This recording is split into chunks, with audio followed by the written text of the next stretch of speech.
வாழ்க வளமுடன். எல்லாருக்கும் வணக்கங்க நண்பர்களே. இந்த பதிவில் நம்ம பார்க்கக்கூடியது மிதுன ராசி நண்பர்களுக்கு வரக்கூடிய ஆவணி மாதத்தில் இந்த பிரபஞ்சம் எந்த மாதிரியான ஒரு மாற்றங்களை தரப்போகுதுன்றது பற்றி தானுங்க ஆதாரபூர்வமாக இந்த பதிவில் நம்ம பார்க்க போகிறோம். ஆவணி மாதம் பிறக்கப்படக்கூடியது ஆவணி மாதம் 1ஆம் தேதி சனிக்கிழமை அதிகாலை போராடம் நட்சத்திரம்னு சொல்லக்கூடிய சுக்கிர பகவானுடைய நட்சத்திரத்தில் தனுசு ராசி சிம்ம லக்னத்தில் தானுங்க இந்த மாதம் பிறக்கப்படுது. அப்படி பிறக்கப்படக்கூடிய ஆவணி மாதம் மிதுன ராசி நண்பர்களுக்கு சாதகமாக இருக்குமா அல்லது பாதகமாக இருக்குமா? மிதுன ராசி அதிபதி புதன் ராசிக்கு 3வது பாவகத்தில் சூரிய பகவானோட சேர்ந்து மகம் நட்சத்திரம் 2வது பாதத்தில் வக்ரம் பெற்று அஸ்தமனத்தில் இருக்கக்கூடிய ஒரு தருணம். ஆக புதன் 6ஆம் தேதி தான் கடகத்துக்கு வருவாருங்க. சிம்மத்திலிருந்து கடகத்துக்கு 6ஆம் தேதி வருவார். ஆவணி மாதம் 1ஆம் தேதியிலிருந்து ஆவணி மாதம் 6ஆம் தேதி வரை முக்கியமான முடிவுகள் எடுக்கிற மாதிரி இருந்தால் அந்த 6 நாட்கள் கொஞ்சம் தாமதித்து எடுத்திங்கன்னா பரவாயில்லையாக இருக்கும். ஏன்னா உங்களுடைய ராசிநாதன் சனியுடைய பார்வையில் இருப்பார், அதுபோக சூரியனுடன் சேர்ந்து அஸ்தமனத்தில் இருப்பார், அதுபோக வக்கரத்தில் இருப்பார். அப்போது அவசரப்பட்டு ஒரு முடிவு பண்ணுறதில் ஏண்டா பண்ணோம் எதுக்கடா பண்ணோன்ற அளவுக்கு ஆகி போயிடும். ஆவணி மாதம் 1ஆம் தேதியிலிருந்து ஆவணி மாதம் 6ஆம் தேதி வரைக்கும் கொஞ்சம் நிதானமாக இருக்கிறது ரொம்ப ரொம்ப நல்லது. 6ஆம் தேதிக்கு மேற்கொண்டு 31ஆம் தேதி வரைக்கும் நமக்கு ஒன்றும் சங்கடங்கள் கிடையாது.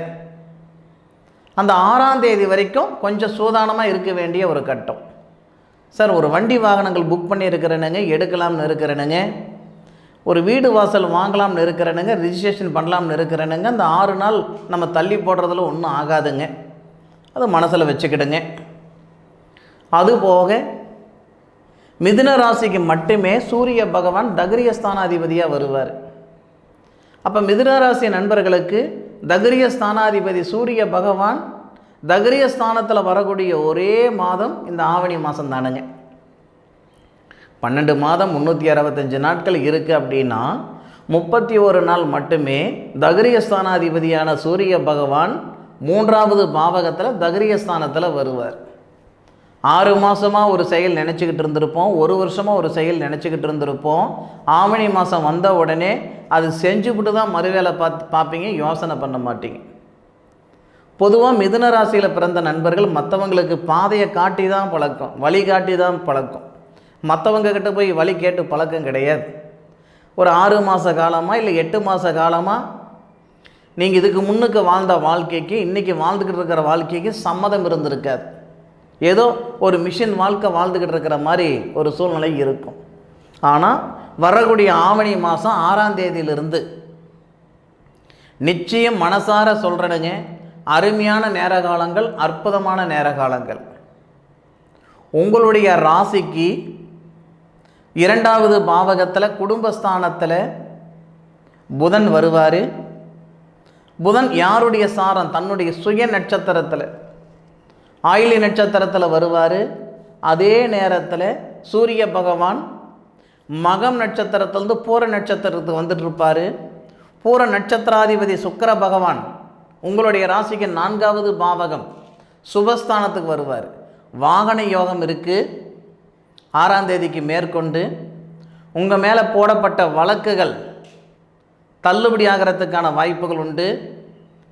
போகாத இடத்துக்கு போனன்னு பேர் வந்துருச்சு, செய்யாத தப்புக்கு செஞ்சன்னு பேர் வந்துருச்சு, ஏதோ ஒரு வகையில் சிக்கிக்கிட்டீங்க, சிரமப்பட்டுக்கிட்டு இருக்கிறீங்க அப்படின்னா ஆவணி மாதம் 8ஆம் தேதிக்கு மேற்கொண்டு உங்களுடைய ராசிநாதன் மட்டும் இல்லை, சுபஸ்தானாதிபதியும் குடும்பஸ்தானத்தில் வராரு, அது சாதகமாக இருக்கும். அதுபோக 19ஆம் தேதி மீண்டும் தகிரியஸ்தானாதிபதியோட உங்களுடைய ராசிநாதன் சேர்ந்து புதனாதித்ய யோகமாக வராரு. மிதுன ராசி நண்பர்களுக்கு ஒரே மாதத்தில் 2 டைமு புதனாதித்ய யோகம். 1ஆம் தேதியிலிருந்து 6ஆம் தேதி வரைக்கும் புதனாதித்ய யோகம். அது நமக்கு புண்ணியம் இல்லை, இருந்தும் புண்ணியம் இல்லைன்ற மாதிரி. 19ஆம் தேதியிலிருந்து 31ஆம் தேதி வரைக்கும் வரக்கூடிய புதனாதித்ய யோகத்தில் சிறப்பாக இருப்பீங்க. பொருளாதாரத்தில் இருக்கிற சங்கடங்கள் சரியாகிறதுக்கான வாய்ப்புகள் கொடுக்கும். மன அழுத்தம் நீங்கிறதுக்கான வாய்ப்புகள் கொடுக்கும். குடும்பத்தில் நிம்மதி சந்தோஷம் வந்து சேர்றதுக்கான வாய்ப்புகள் இருக்கும். இது வரைக்கும் நீங்கள் சம்பாதிக்கிற இடத்துல இருந்திருந்தால் ஆவணி மாதம் 19ஆம் தேதிக்கு மேற்கொண்டு 31ஆம் தேதி வரை சாதிக்கக்கூடிய இடத்துக்கு வருவீங்க.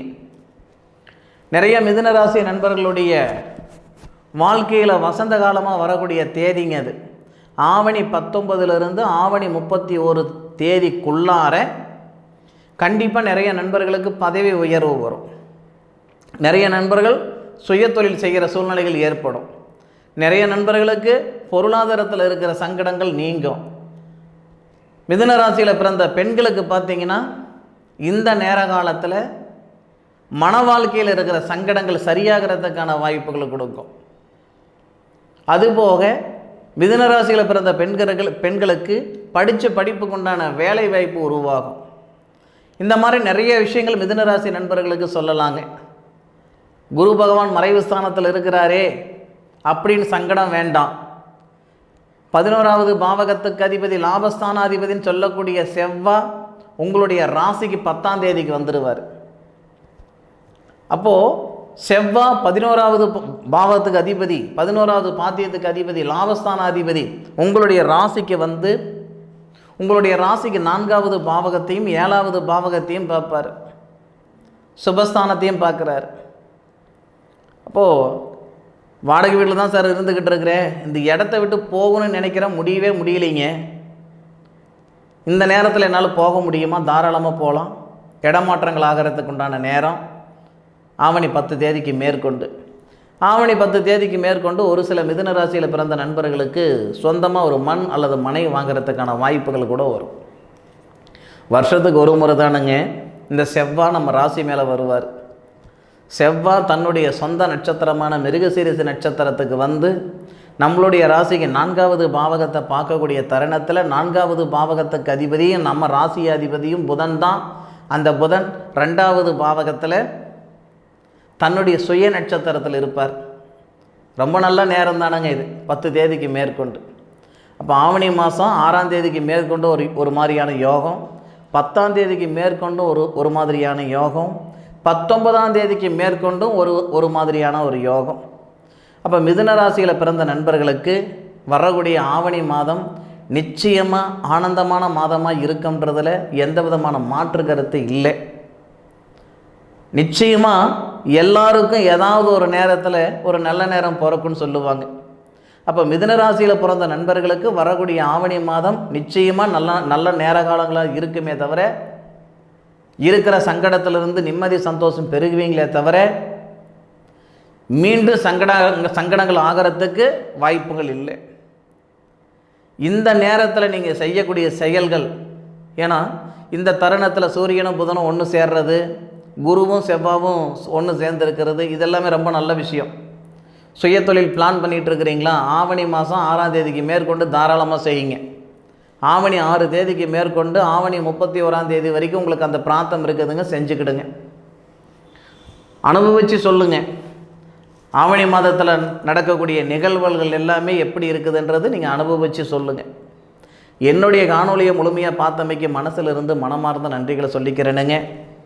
மீண்டும் அடுத்த ஒரு அற்புதமான தருணத்தில் உங்கள் அனைவரையும் சந்திக்கும் வரை உங்களிடமிருந்து விடைபெறுவது உங்கள் வீட்டு ஜோதிட நண்பனான மா காளிதாஸ் மணிகண்டன். திருச்சிற்றம்பலம்.